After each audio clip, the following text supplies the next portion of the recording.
Assalamualaikum warahmatullahi wabarakatuh. Bagaimana kabar kalian? Sehat kan?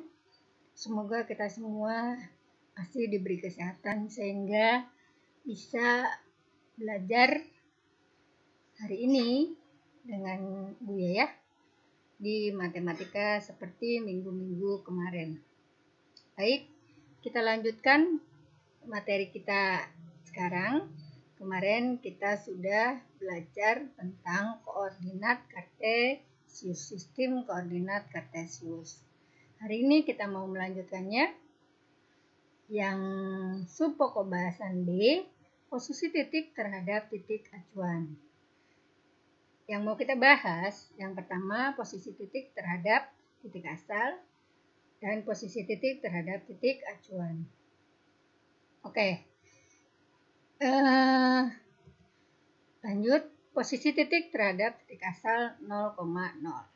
Titik asal itu titik 0,0 adanya di tengah-tengah antara sumbu X dan sumbu Y. Perhatikan titik asalnya O 0,0, titik A. Sudah lihat?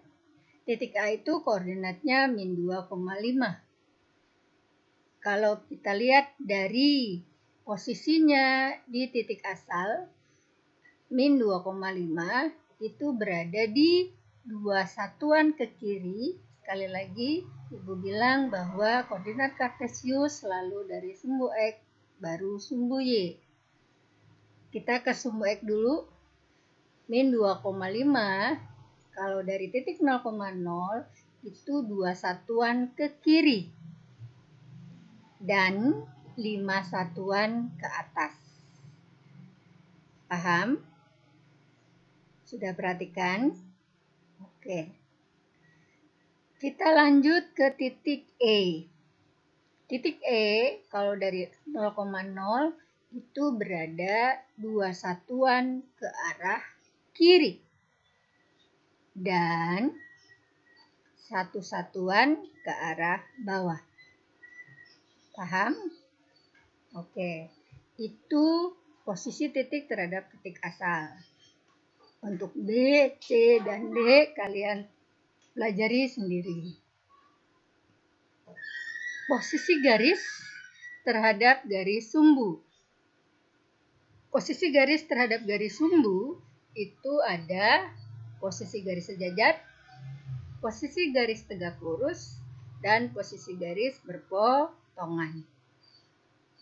Di kelas 1, kamu sudah belajar garis-garis sejajar, garis-garis tegak lurus, dan garis-garis berpotongan. Posisi garis terhadap garis sumbu yang kita maksud adalah garis sumbu X dan sumbu Y, absis dan ordinat. Yang pertama, posisi garis sejajar. Yang manakah garis sejajar?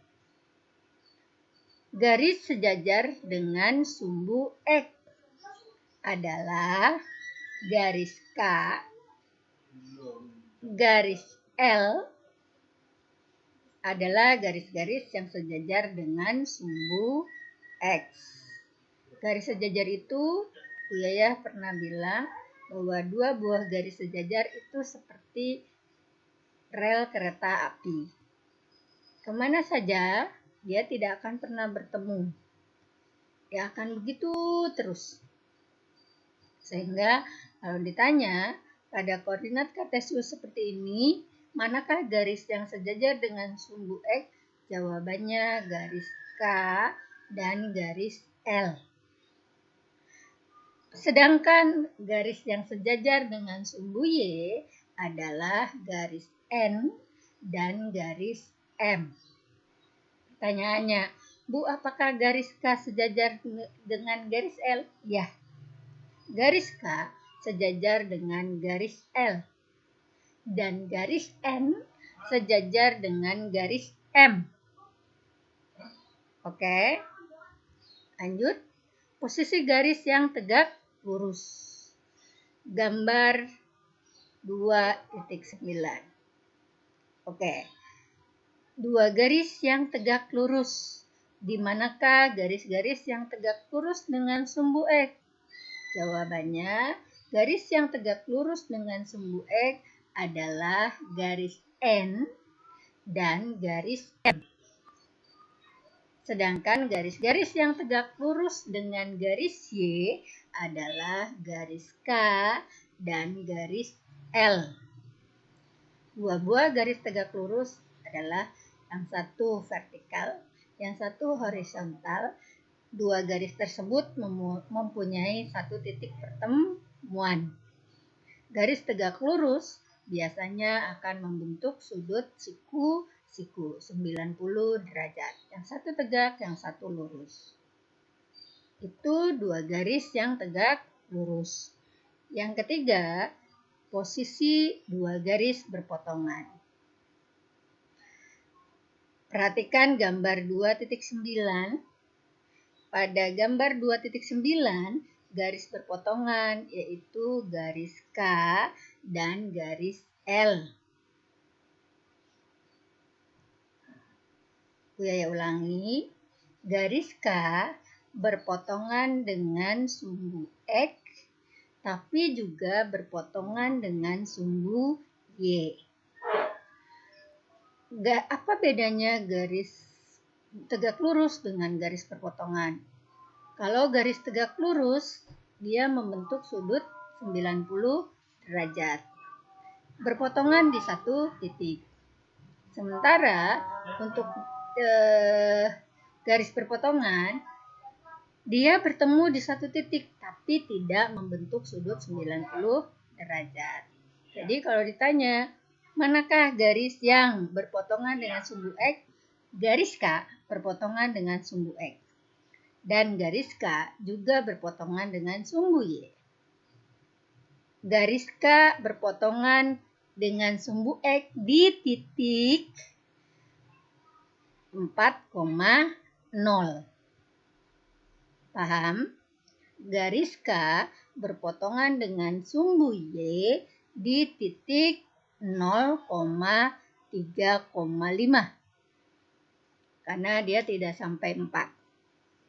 Garis L berpotongan dengan sumbu X di titik 2,0. Sedangkan garis L berpotongan dengan sumbu Y di titik 0,-1,5. Negatif 1,5 karena dia di tengah-tengah min 1, min 2. Nah, perhatikan contoh soalnya. Tentukan garis yang sejajar dengan sumbu X. Jawabannya pasti kalian tahu. Kalau benar, garis yang sejajar dengan sumbu X adalah garis K, garis M. Paham? Oke. Tentukan garis yang sejajar dengan sumbu Y. Mana yang sejajar dengan sumbu Y? Hanya satu garis, yaitu garis L. Lanjut, tentukan garis yang memotong sumbu X dan sumbu Y. Satu garis tapi memotong sumbu X dan sumbu Y. Jawabannya garis N. Garis N memotong sumbu X dan memotong sumbu Y. Satu lagi garis apa? Garis P. Oke? Terima kasih. Cukup sekian hari ini dan selesai juga koordinat kartesius. Ibu harap kalian pelajari koordinat kartesius, sangat singkat, tapi sekali lagi Ibu tekankan, koordinat kartesius selalu mulai dari sumbu X, sumbu Y. X kiri kanan, Y atas bawah. Kerjakan tugasnya di foto, di-upload di GC. Sekian, terima kasih. Assalamualaikum warahmatullahi wabarakatuh. Sudah. Udah dimatiin.